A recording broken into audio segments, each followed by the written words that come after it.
Sige po, sama-sama tayong tumayo at ating babasahin ang teksto natin ngayong hapon. Ito ay pagpapatuloy ng ating serye sa Book of Mark. We are now on chapter 7, verses 1 to 13. Ayan yung basahin ko ang mga salitang ito sa Tagalog, sa Abatag 2001. Ito ang salita ng Diyos. Nang sama-samang lumapit sa Kanya ang mga Fariseo at ang ilan sa mga iskriba na nanggaling sa Jerusalem, kanilang nakita ang ilan sa Kanyang alagad na kumakain ng tinapay na marurumi ang mga kamay. Sa makatuwid ay hindi hinugasan. Sapagkat ang mga Pariseo at ang lahat ng mga Hudyo ay hindi kumakain malibang makapaghugas ng mabuti ng mga kamay na sinusunod ang tradisyon ng matatanda. Pansinin niyo, nakapaloob sa parenthesis yung verse 3 and 4. This is commentary for the Gentiles. This is for the Gentiles, for the sake of the Gentiles. So pinapaliwanag ni Mark ito sa mga Hentil din. Sabi niya dyan sa verse 4, kapag nanggaling sila sa palengke, hindi sila kumakain malibang nalinis nila ang kanilang mga sarili.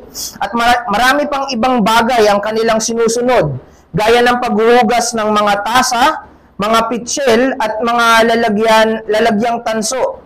Kaya't sila'y tinanong ng mga Pariseo at ng mga iskriba, bakit ang iyong mga alagad ay hindi lumalakad ayon sa tradisyon ng matatanda, kundi kumakain ng tinapay na marurumi ang kamay? At sinabi niya sa kanila, tamang pahayag ni Isaiah tungkol sa inyo na mga mapagkunwari. Ayon sa nasusulat, iginagalang ako ng bayang ito ng kanilang mga labi, subalit ang kanilang puso ay malayo sa akin, at walang kabuluhan ng pagsamba nila sa akin, na tinuturo bilang aral ang mga utos ng mga tao. Iniwan ninyo ang utos ng Diyos at inyong pinanghahawakan ang tradisyon ng mga tao. Sinabi pa niya sa kanila, maganda ang paraan ng inyong pagtanggi sa utos ng Diyos upang masunod ang inyong mga tradisyon. Sapagkat sinabi ni Jesus, igalang mo ang iyong ama at ang iyong ina, at ang sino mang lumait sa ama o sa ina ay dapat patayin. Ngunit, sinasabi ninyo na kung sasabihin ng isang tao sa kanyang ama o ina, ang anumang tulong na mapapakinabangan ninyo sa akin ay korban. Anong ibig sabihin ng korban? Na nangangahulugang handog. At pagkatapos ay hindi na ninyo pinahihintulutang gumawa ng anuman para sa kanyang ama o ina.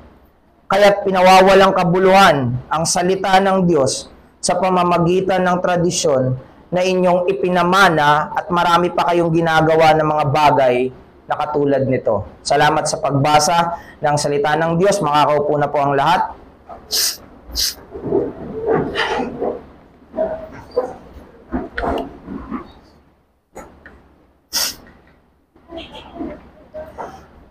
Yung huling pangangaral natin ay patungkol sa mga disipulo na mabagal matuto. At ngayon, we have seen sa pambungad ng chapter 7, yung mga non-disciples who act as if they don't need to learn because they are the so-called expert. They are the teachers. They are the influential group of people or Jewish people during that time.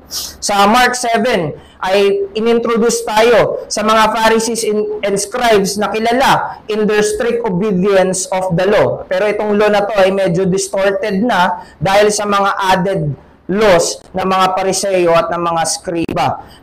Before we go to our message doon sa pangangaral ng salita, gusto kong magbigay ng background about the Pharisees and the scribes. Ano nga ba itong mga Pariseo at mga iskriba na ito? Lagi nating nai-encounter sa scripture, but do we have an idea what are Pharisees and what are the scribes? So yung mga Pariseo, actually yung original word niya ay parang sa salitang holy din, no? Ang ibig sabihin ng Hebrew word, yung original meaning niya ay nahiwalay, separated. Itong mga Pariseo, sila yung mga nagbibigay ng emphasis doon sa mga personal piety. So they are the religious people of Jewish people. Ang tinuturo nila ng maingat na obserbahan yung 600 plus law ng nakasaad sa Torah. At kasama dito yung mga rituals concerning the ceremonial purification na ginagawa dapat ng mga, actually dapat sa mga priest lang, sa mga naglilingkod lang sa templo, pero in-apply nila para sa lahat. So they have added laws para maingatan itong mga batas na ito. They are mostly, itong mga Pharisees, kapag sinabing Pariseo ka, they are mostly middle class businessman. Hindi lang sila kilala dahil sa kanilang pag-hold ng religion, they are also known dahil meron silang pera. Marami sa kanila ay middle class businessman. Sila ay mga leader ng mga tinatawag na sinagoga. At yung sinagoga ay lugar ng panambahan dahil mula nung sinira yung templo sa Jerusalem, ang mga Hudyo ay nagtatag ng mga sinagoga kung saan sila pwedeng sumamba. Sila rin, ang mga Pariseo din, yung may control sa tinatawag na Sanhedrin. At kapag sinabing Sanhedrin, ito yung parang court nila, korte. When they need to deal legal matters, dinadala nila sa Sanhedrin. Kaya ang Panginoong Jesucristo ay dinadala sa Sanhedrin yung issue patungkol sa Panginoong Jesucristo. Pero ang mga Pariseo, they are also divided within themselves. Dahil merong dalawang pinangahawakan na klase ng pagtuturo, yung mga Pariseo, yung dalawang turo ng rabbi na si Shammai at si Hillel. Shammai and Hillel. Si Shammai, yung mga Pariseo na nag-hold dun sa mga tinuturo ni Shammai na rabbi, sila yung mga nag-i-impose, they are the strict kind of Pharisees. Sila yung mga nag-i-impose na sino mang Hudyo na magkaroon ng labas na ugnayan, for example, the Roman Empire during that time. Kaya yung mga tax collector noon, kapag naglilingkod sila sa Imperyong Romano, para sa mga Pariseyong ito, dapat ideklara itong taong to na persona non grata. Bawal to sa atin. Masama ito, marumi ito, nakaka-apekto to sa atin. Ganon sila. They are the extremes na nakipag-usap lang ang isang Hudyo at magkaroon lang ng transaction sa mga Gentiles ay masama na sila kaagad. Ganito yung sa Shammai. Sa Hillel, ito yung mas maluwag lang. So, ito yung extreme, ito yung medyo maluwag yung hawak. So, may mga Pariseo na mababaw lang din yung mga pinangahawakan. At itong mga Pariseo na naghahawak ng Hillel at naghahawak ng Shammai, tinatanggihan nila na sumamba ng magkakasama. Ayaw nila na sumamba ng magkakasama. Maging sila ay may pagtatalo-talo sa kanilang mga sarili. So how about the scribes, ang mga iskriba? Ito yung mga tao na nag-aaral ng salita ng Diyos, ng batas ng Diyos. They transcribe it and write commentaries on it. Kapag sinabing transcribe, sinusulat nila at naglalagay sila ng mga commentary doon. Si Ezra ay isang eskriba. Sabi sa Ezra 7:6, a teacher skilled in the law of Moses. Nung una, akala ko, hindi nababanggit yung mga scribes and Pharisees in the Old Testament. Pero sa Ezra, binanggit na may mga iskriba na pala noon pa man. Pag sinabing skriba, sila ay tagapagturo na mahusay sa mga utos o batas ni Moises. They are called teachers of the people and interpreters of the law. Ang ginagawa nila noon, kinokopya nila at nire-recopy yung Old Testament to the point na every letter and every spaces binibilang nila para masigurado nila na tama yung kopyang ginagawa nila. So, grabe. Pero bibilangin mo bawat letra, tapos yung spaces para lang masigurado na tama yung pagkakakopya. At salamat sa Diyos dahil sa mga iskriba na to na pinanatili ang salita, preserve yung Old Testament through those scribes in the Old Testament. Yung mga skriba, they are respected because of their knowledge, their dedication, and their outward appearance as well to the law-keeping. Kaya madalas na-associate yung mga scribes sa mga Pharisees dahil halos pareha sila ng yung outer appearance, no, mga religious. panlabas. But not all Pharisees are scribes. So may mga may mga Pariseo na skriba, pero hindi lahat ng mga Pariseo skriba. Ang naging problema ng mga eskriba as time goes on, they went beyond the interpretation of the scripture and added man-made tradition. Yun yung naging problema, yun yung naging downfall ng maraming mga eskriba. Dagdag sila ng mga man-made tradition. Pero with a good intention. Actually, kaya nila ginawa yun ay para mapanatili na hindi nila mabali yung batas ng Diyos. Kung iisipin mo, alalahanin mo yung nangyari kay Adam at kay Eve, no, sa Garden of Eden. Parang nag-act si Adam na maging scribe, na ang ginawa niya, wag niyong kakainin. Tapos nung tinanong si Eve nung ahas, parang may dagdag na wag ko nga daw hawakan Parang may dinagdag, pero para hindi yun mabali yung pinaka-utos. Parang ganun yung ginagawa ng mga scribe. Nagdagdag sila ng maraming utos para hindi mabali yung utos ng Diyos. No? Pero those are man-made laws. Wala namang masama talaga dito, basta nauunawaan. Ang nagiging problema lang kapag hindi na nauunawaan yung intention, bakit nila ginagawa yung utos.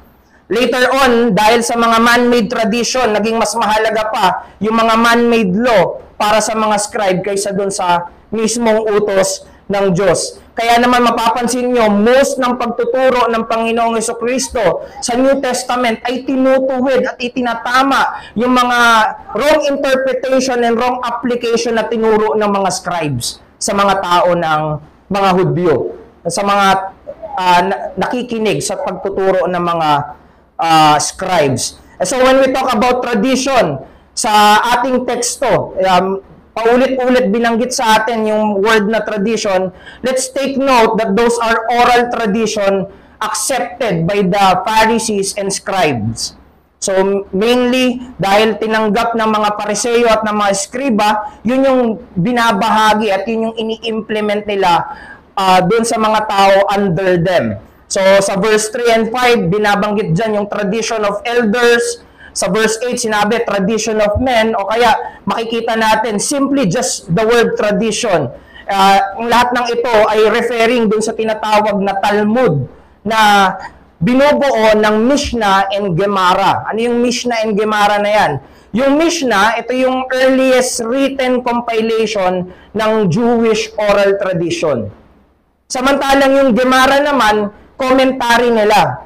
So, sinulat yung oral tradition, tapos ang Gemara, from different rabbis or teachers from generation to generation, nagko-comment sila patungkol doon sa mga oral tradition. Tandaan nyo, nagkaroon ng malaking epekto yung history din ng Israel. Na-exile sila sa Babylon, napunta sila ng Babylon, and those people have an impact to them. Kaya nagkaroon ng mga academy sa mga Babylonia, sa Israel, na tinatawag din nila na Babylonian Talmud or Israel Talmud. Ibig sabihin, yung mga Jewish na nandun sa Babylonia at Israel ay nagko-comment doon sa mga oral tradition. Kaya isipin nyo kung gaano kagulo yun. Nagkaroon na ng iba't ibang interpretation at hindi na nila alam kung sino yung susundin. Tapos lahat yun, sa panahon natin ngayon, parang chapsuy theology na tinatawag nila, no? Nagkagulo-gulo na, no? Pero they abide on that. Basta nakasulat, kaya kahit sila nalilito sa mga nakasulat, kailangan, di ba, sa fasting nga lang nung nakaraan meron silang allotted compilation just for fasting. Again, these Pharisees are from the Galilean region. So, it implies na maraming mga Pariseo per region, no? Ang Galilea, nasa taas yan, tapos sa gitna, yung Samaria, tapos dito yung Jerusalem. So medyo malayo pa yung Jerusalem. So binanggit dito sa text, parang hindi na sinabi kung saan yung mga taga-Pharisees na parang pagpapakita sa atin na itong mga to ay nandoon sa region na mismo. They are those in Gennesaret, approximately, kasi nung huling pangangaral, nandun sila sa Gennesaret. No? Pero kung hindi man sa Gennesaret, within that Galilean region pa rin.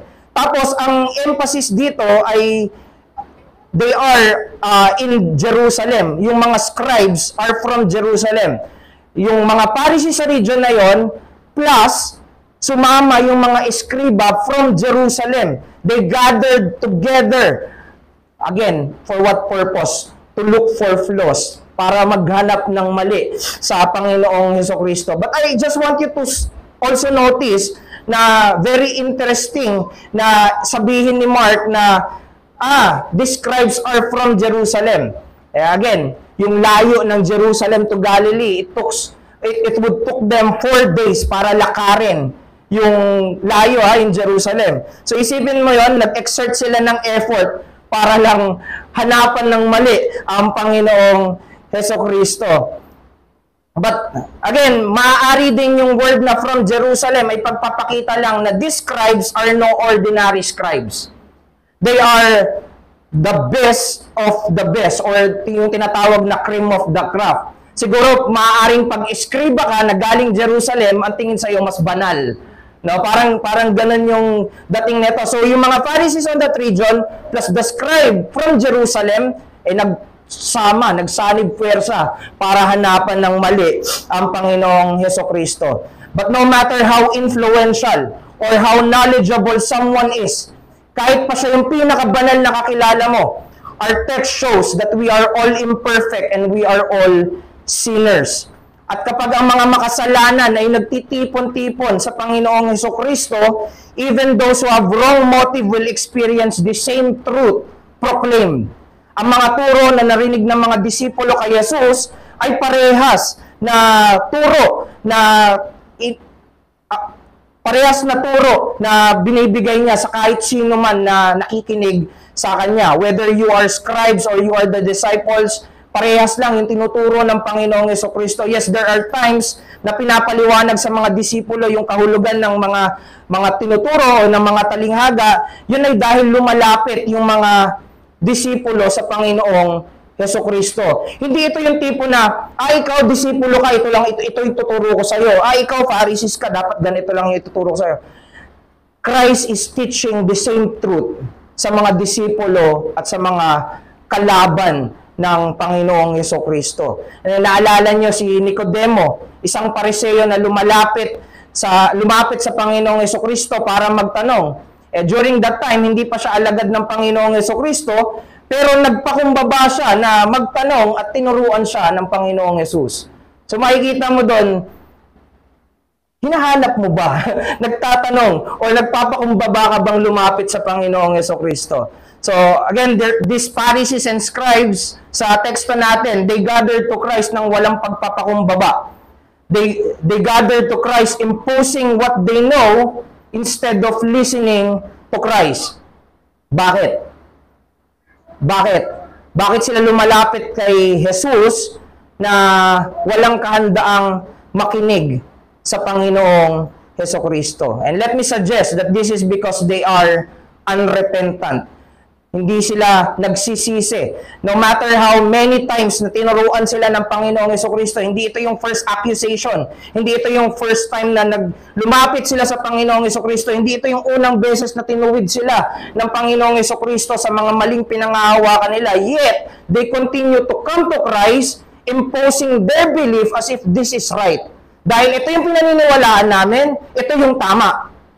At hindi na sila nagpatinag doon. At hindi sila nagbaback down dun sa pinaninindigan nila.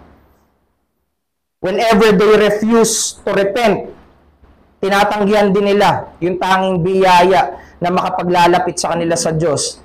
Kaya naman mas lalong tumitigas yung kanilang mga puso toward the truth of who Christ is.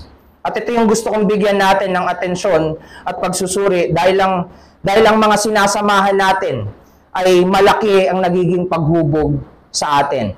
If you are with the Pharisees and the scribes, they have influence on you. If you are in Christ and in the disciples of Christ, they have influence on you. Ang pakikisama ba natin ay sa mga tao na walang pagsisisi dahil sa mga bagay na nakasanayan na nila? O sa mga tao na may pagsisisi sa kanilang mga kasalanan kahit pataliwas ito sa kanilang mga nakasanayan. Kaya ito yung mensahe na gusto kong ilatag upang hikayatin ang bawat isa na kung may paglalaanan ka ng pakikisama highly prioritize the gathering of the repentant sinners. Highly prioritize. Bigyan mo ng malalim na pagtingin at atensyon at pagpapahalaga ang pagtitipon ng mga nagsisising makasalanan. Bakit?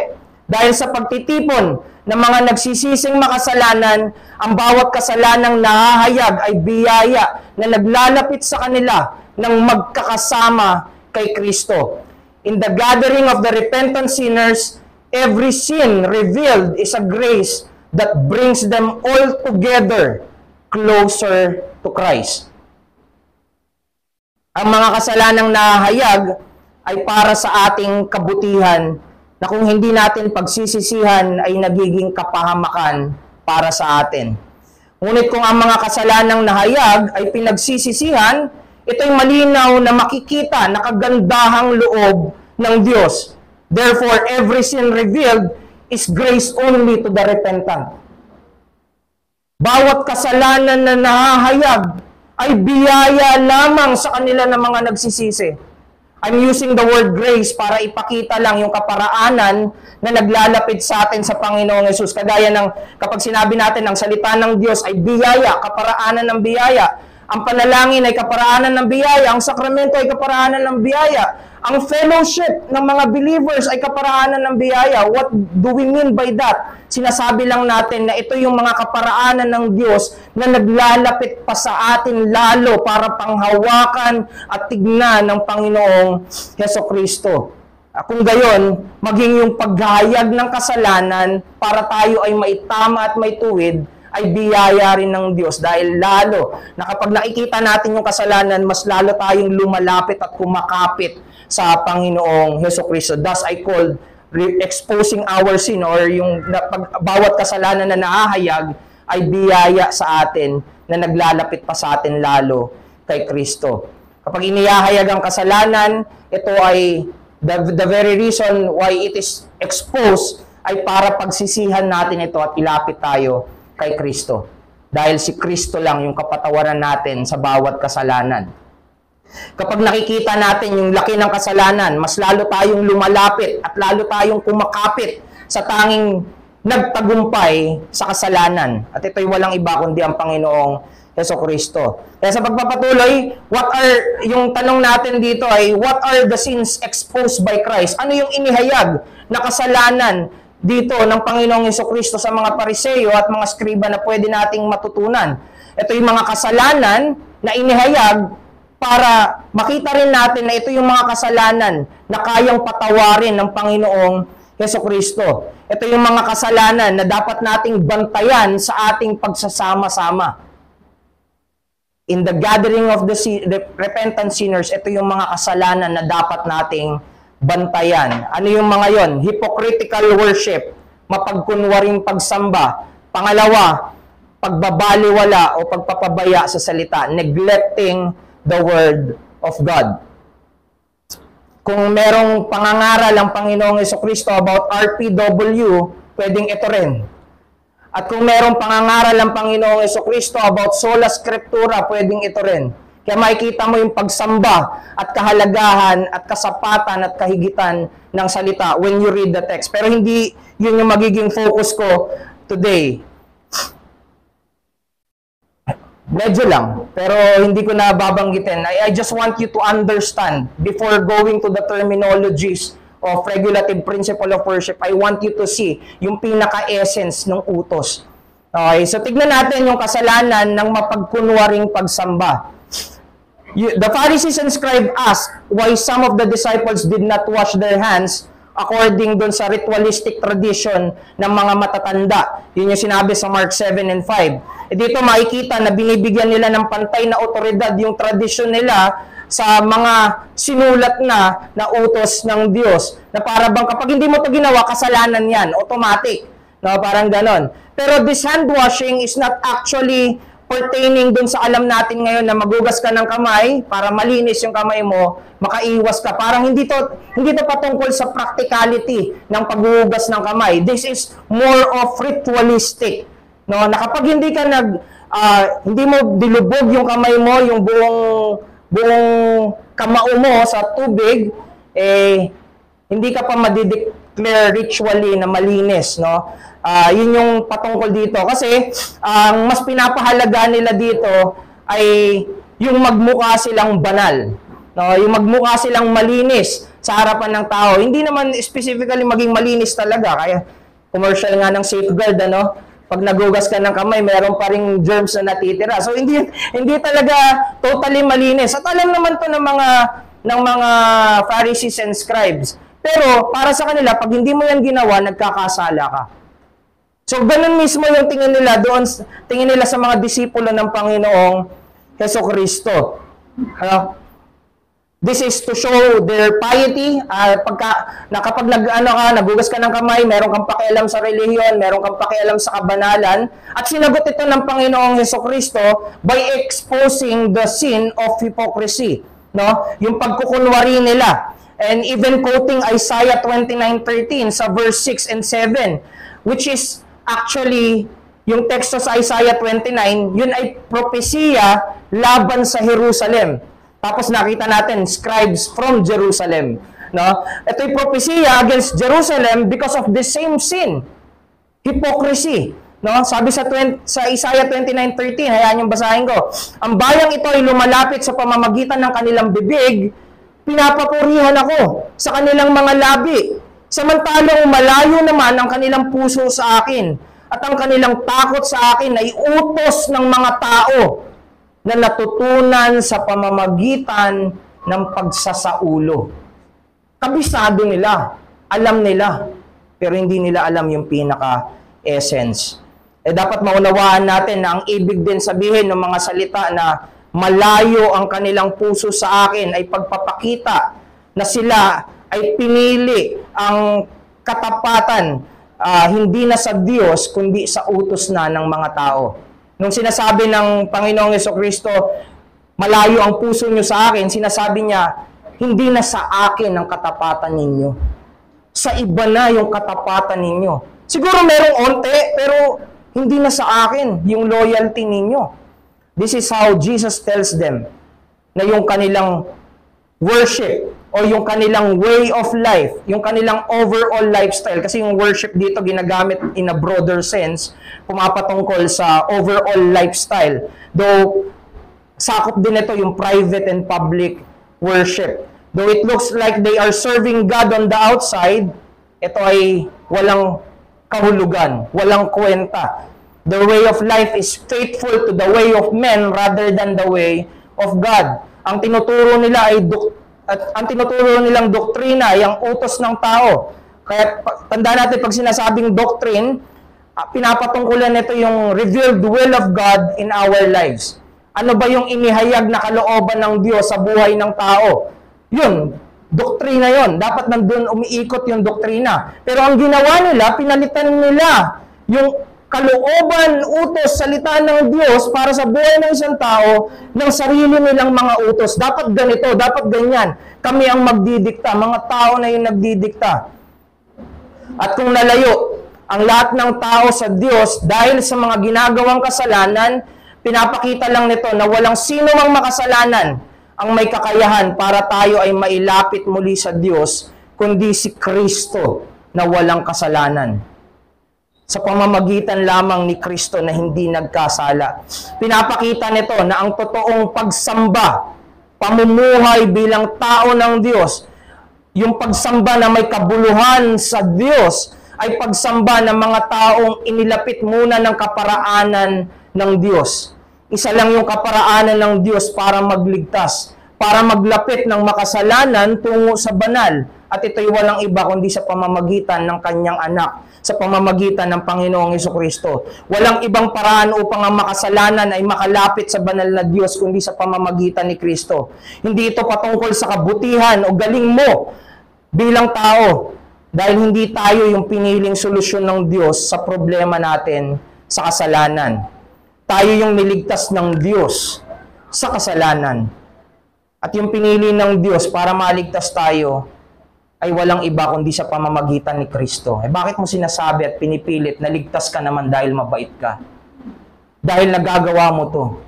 Bakit ang kumpiyansa mo ay sa mga bagay na ginagawa mo at hindi doon sa ibinigay at nag-iisang kaparaanan ng Diyos? ako'y magpapatuloy at mananampalataya sa Panginoong Jesucristo. Pakinggan mo to, lalo na kung ikaw ay iniisip mo, ikaw ay mananampalataya na pero hindi mo makita yung kumpiyansa mo at lagi kang nagdududa dahil lang sa mga ginagawa mo.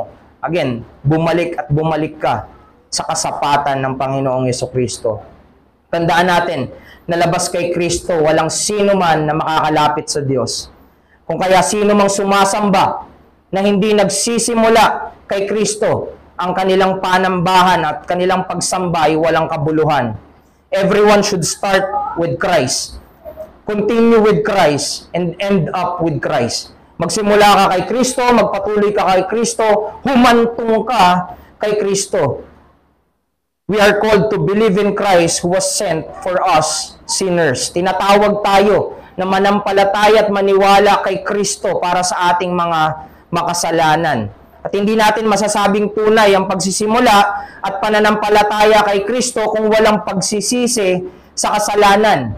Hindi mo pwedeng sabihin na nananampalataya ka lang tapos hindi ka nagsisisi sa iyong mga kasalanan. Ang pananampalataya kay Kristo ay palaging may kalakip na pagtalikod sa mga bagay na ginapi, tinalo ng Panginoong Jesucristo.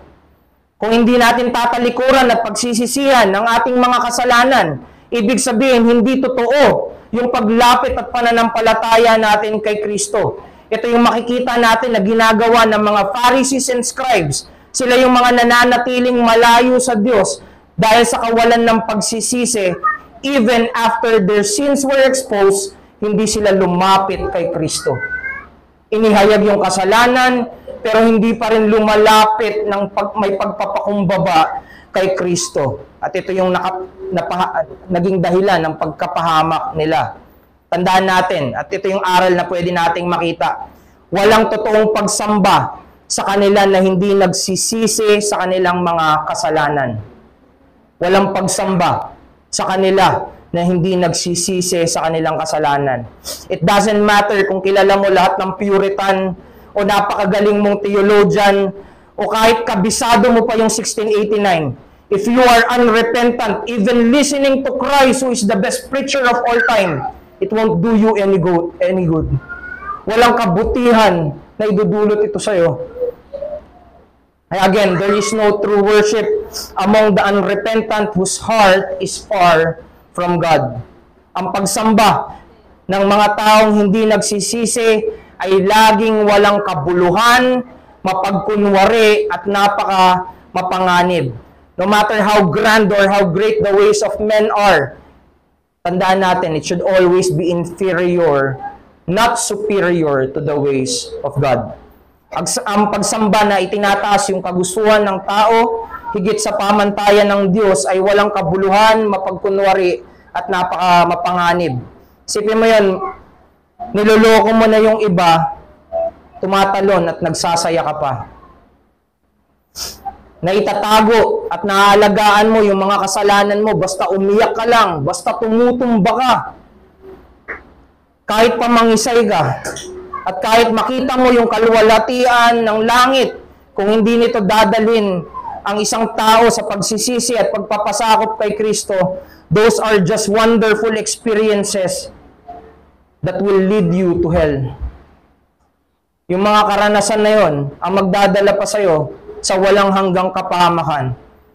Kung ang pakikisama mo ngayon ay sa mga taong walang pakialam sa pagsamba, o may pagsamba man, pero hindi ipinapangaral yung pagsisisi sa kasalanan, ito'y magiging kapahamakan at katisuran sa'yo. Kaya magsuri kang mabuti. You are not being asked to look for a perfect gathering. Hindi yan ang hinihingi sa'yo. Hindi sinasabi sa'yo, maghanap ka ng perfectong pagtitipon. Dahil kahit saan ka magtingin, every gathering is composed of sinners. Lahat ng pagtitipon ay binubuo ng mga makasalanan. Pero, kung sila ay mga nagsisising makasalanan, makikita mo silang sumasamba at makikita mo ang pagsasama-sama nila. Makikita mo yung pagsama sa kanila ng isang perpektong Diyos sa kalagitnaan nila. Imperpekto, pero mananatili at magpapatuloy kay Kristo dahil pinapanatili sila ng perpektong Diyos. Kaya napakahalaga na hindi lang pagtitipon ng makasalanan, kundi pagtitipon ng mga nagsisising makasalanan. Siguraduhin mo na ikaw ay nasa pagtitipon ng mga nagsisising makasalanan. At kapag nakita mo yun, commit yourself to that gathering. Proteksyonan mo to ng buhay mo, ng lahat ng meron ka. Huwag mo tong baliwalain. Tandaan mo, ang hindi pagsamba ay kasalanan. Ang hindi sambahin, ang Diyos na karapat dapat sambahin, ay isang kasalanan na mapanganib.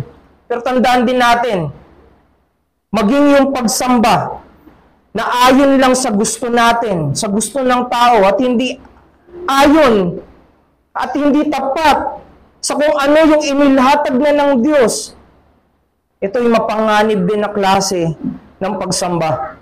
Kaya maraming tao, pag tinuturuan mo, hindi, okay na ako, masaya na ako dito. Ramdam ko yung experience with the Holy Spirit. Alam mo yung ramdam nila, nakaranasan sa banal na Spirito, kapag tumayo yung kanilang mga balahibo. Kapag hindi tumayo yung balahibo mo, wala yung banal na Spirito. Samantalang kapag tapat na ipinapangaral yung salita ng Diyos at nauunawaan mo, nandun ang banal na Spirito. Nauunawaan mo yung mga bagay na katotohanan ng salita ng Diyos. Pinapahalagahan mo yung salita ng Diyos. Yun ay dahil pagkilos yun ng banal na Spirito. And you can experience that every time there is a faithful teachings of the Word of God. Therefore, make sure to delight in the worship that is faithful to God. Siguraduhin mo na ikaw ay magsasaya sa pagsamba na merong katapatan sa mga kaparaanan ng Diyos. Hindi mo kailangan mag-imbento o magdagdag. Sapat yung mga kaparaanan ng Diyos. Hanapin mo doon yung kasiyahan mo. Huwag kang mag-imbento. Ay, wala akong kasiyahan. Gawa tayo ng batas na pwede akong magsaya. No. Hindi ganun yung ginawa ni David. Hinanap niya yung Diyos. No? Once you are in that kind of gathering, be persistent. No? The challenge is for you to be persistent, worshiping with a repentant and thankful heart. Magkaroon ka ng puso na nagsisisi at nagpapasalamat. Kilalanin mo ang Panginoong Jesucristo bilang sentro at rason kung bakit merong totoong panambahan. Sa Q&A sa Pastor's Conference, may nagtanong kung kailangan ba whole day ang pagsamba sa Lord's Day.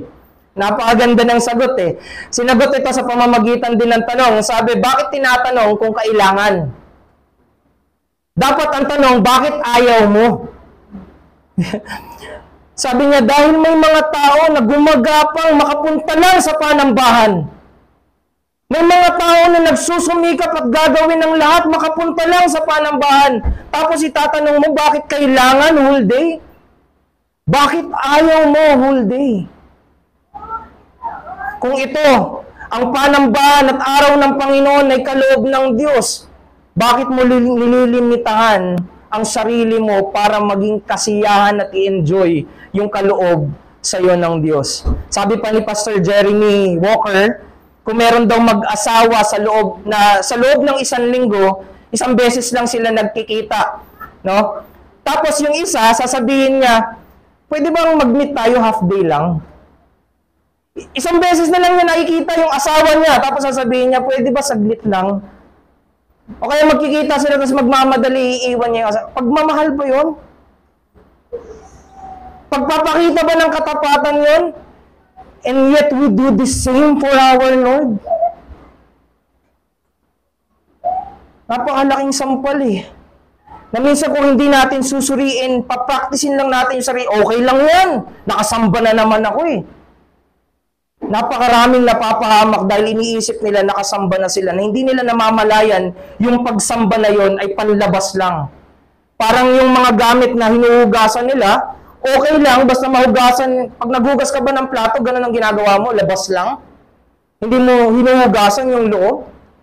Di ba yung main mo ay yung loob? Yun yung main concern mo Again, sa panambahan, ang main concern ba natin ay mapabanal yung panloob natin at hindi maipakita lang sa iba.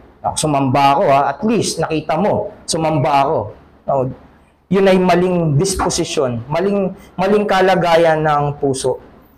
Huwag tayong lumakad kagaya ng mga Pariseo at ng mga Skriba na nananatiling mapagkunwari sa pagsamba. No? Nananatiling hindi nagsisisi pagkatapos ipakita ng Panginoong Jesucristo yung kasalanan nila. We should delight in the gathering of people who repent of their sins because of their hope in Christ. Anong klase ng pagsasama-sama yung hinahangad mo para sa kaluluwa mo? Ano yung klase ng pagsambang hinahangad mo para sa mga mahal mo? Again, start repenting, look to Christ, and worship with other repentant sinners. Pangalawa, the sin of neglecting the Word of God. Yung kasalanan ng pagbabaliwala at pagpapabaya sa salita ng Diyos. Napansin niyo ba na walang Pharisee sa Old Testament? Nag-try ako maghanap pero wala akong nakita. Pero dahil yon nag-originate yung mga Pharisees during the time of yung sinasabi nilang Hellenistic period or yung intertestamental period o yung 400 years of silent na kung saan merong mga changes with the people kasi natatakot na sila na mangyari yung Babylonian exile eh. Alam nila na kaya nangyari yon ay dahil yun yung sinabi ng Diyos.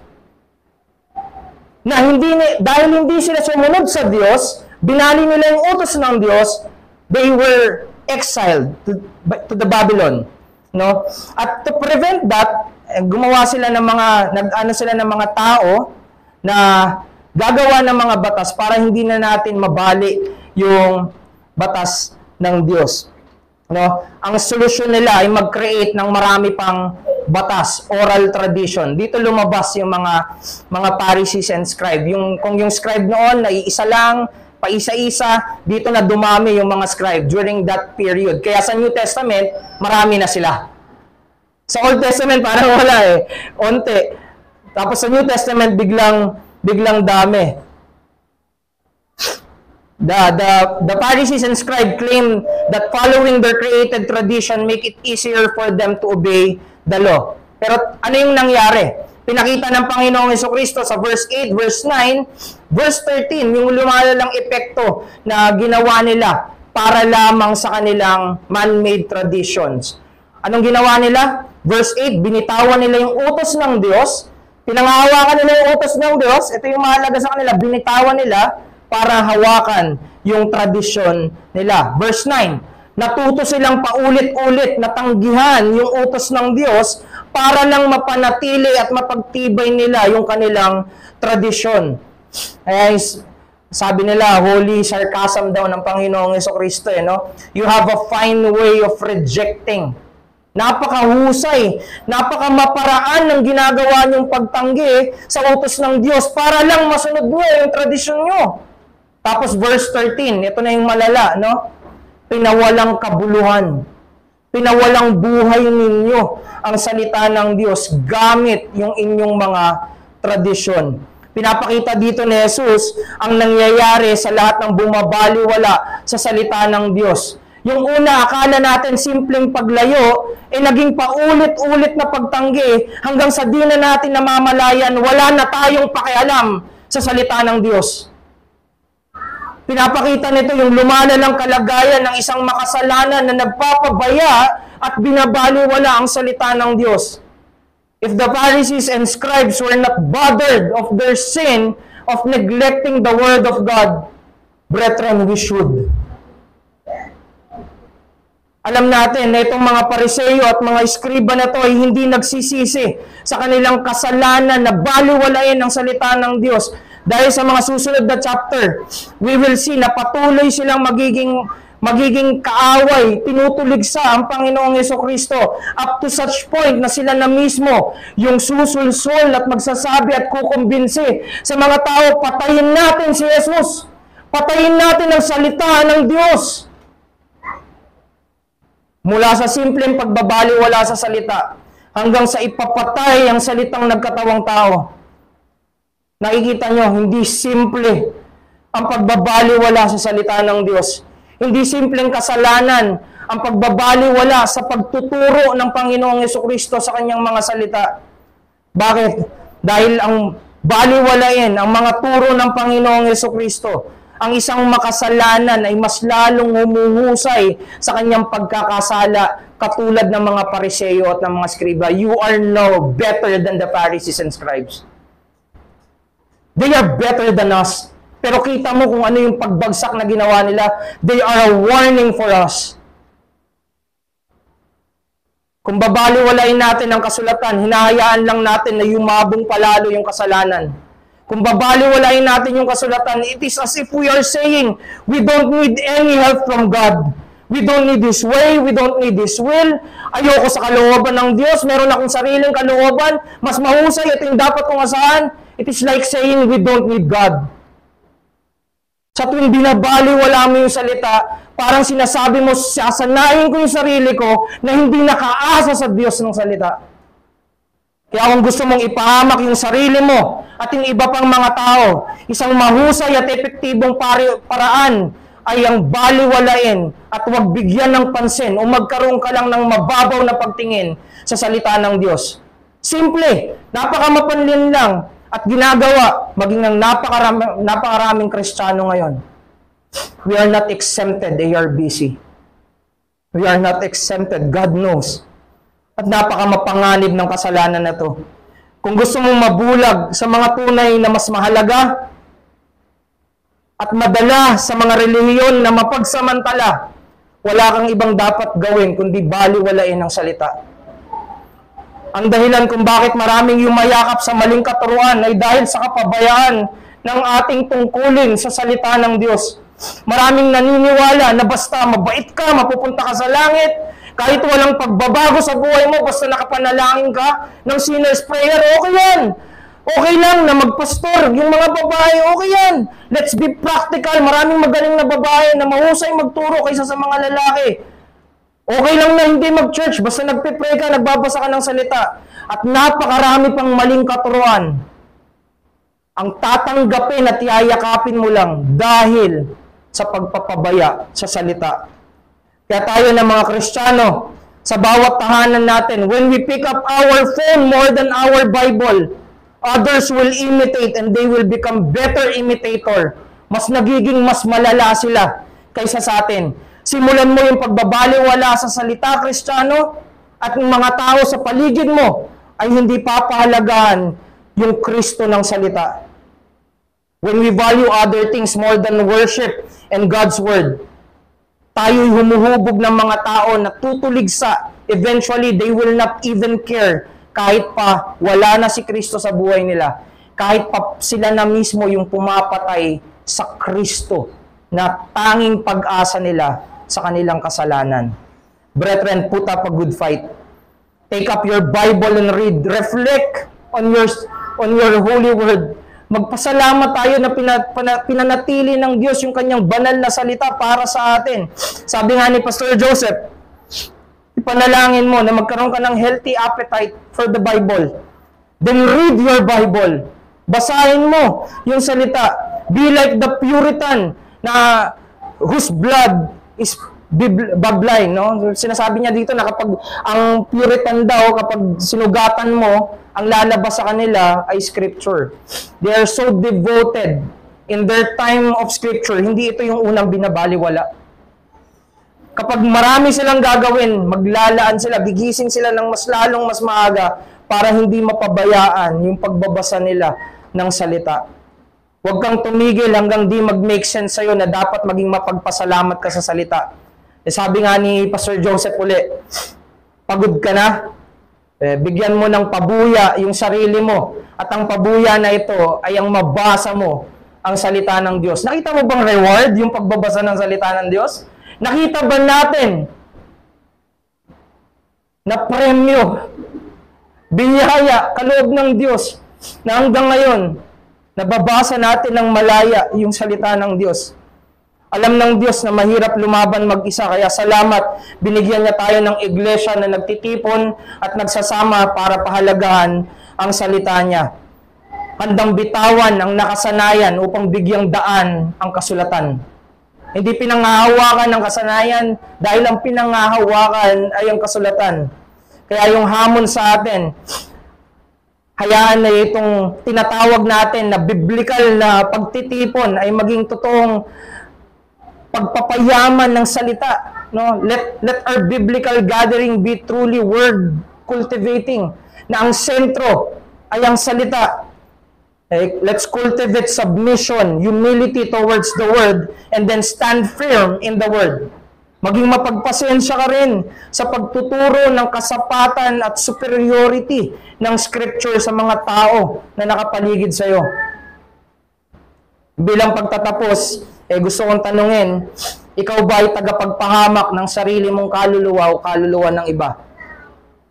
Sana hindi tayo tumulad sa mga Pariseo at Skriba na tinatanggihan ng kinalaban at kinakalaban ng pangunguna ni Jesus bilang hari, na naging mapagkunwari at isinawalang halaga ang pagiging hari ni Jesus. Nakita niyo yung ginawa nung pagbinasa mo siya, tinatanggihan nila si Jesus, binabaliwala nila yung pagsamba, binabaliwala nila yung salita. Yun mismo yung threefold office ng Panginoong Jesucristo. Yung pangunguna niya bilang hari, yung pagiging tagapamagitan niyang pari sa panambahan, at yung pagiging propeta niya na nagsasalita, no? Nagtuturo. Ito mismo yung tinatanggihan natin. Whenever we reject Christ, we reject yung pagiging hari niya, no? Nagiging mapagkunwari tayo, na isinasawalang bahala natin yung pagiging pari ni Jesus, na siyang tanging alay at nag-alay para sa atin ng mga makasalanan para mailapit tayo sa Diyos. At sa uli, yung pagiging propeta na binabaliwala yung salita, actually pinapatay yung propeta ng mga propeta, no? We may have all the privileges just like the Jewish people, no? Binigay sa kanila ang salita, malaya nilang napag-aaralan yung salita, pero ano yung tugon nila sa Panginoong Jesucristo? Rejection. At kung ganito, our worship is in vain, the word of God has no gain. Kung patuloy nating tatanggihan ng Panginoong Jesucristo, ang panambahan ay walang saysay, ang salita ay pawawalan ng kahulugan. Kaya naman ang panawagan sa atin, repent and believe in Christ. Salamat sa Diyos dahil sa iglesia, ang iglesia ay binubuo ng mga nagsisising makasalanan na sama-samang nagbabantayan ng puso upang kay Kristo ay hindi walang sino man ang malayo. As we gather every week, let every gathering be a gathering that guards our heart for worship, and a guard that a heart being guarded dun sa kasapatan at superiority ng salita. May Christ be exalted sa bawat isa, nawa ang kanyang kaligtasan at pagpapabanal ay mapasa-isa, matanggap ng bawat isa. Luwalhatiin natin siya sa panambahan na ito. Tayo manalangin. Aming Diyos, kami po ay nagpapasalamat dahil sa kabutihan ng inyong salita. Maraming salamat sa Panginoong Jesucristo na pagkatapos ng maling pagtrato ay naging mapagbiyaya para ihayag yung kasalanan. Turuan nyo kami na kapag nakikita namin yung mga sarili naming kasalanan, kami lumapit ng may pagpapakumbaba sa Panginoong Jesucristo. Turuan nyo kami na sama-samang magsisi sa aming mga kasalanan, huwag magyabang sa harapan ng aming Diyos na nagpakababa para sa amin. Tulungan nyo kami, O Diyos, na hindi tanggihan ang pagiging hari ni Kristo, ang pagiging pari ni Kristo, at ang pagiging propeta ng Panginoong Jesucristo. Hangarin namin ang pangunguna ninyo, hangarin namin ang alay ninyo, hangarin namin ang bawat salita ninyo para sa buhay namin, para hindi kami maging tagapagpahamak ng sarili naming kaluluwa at ng kaluluwa ng iba. Maluwalhati ka nawa, ito yung dalangin namin sa pangalan ni Kristo. Amen.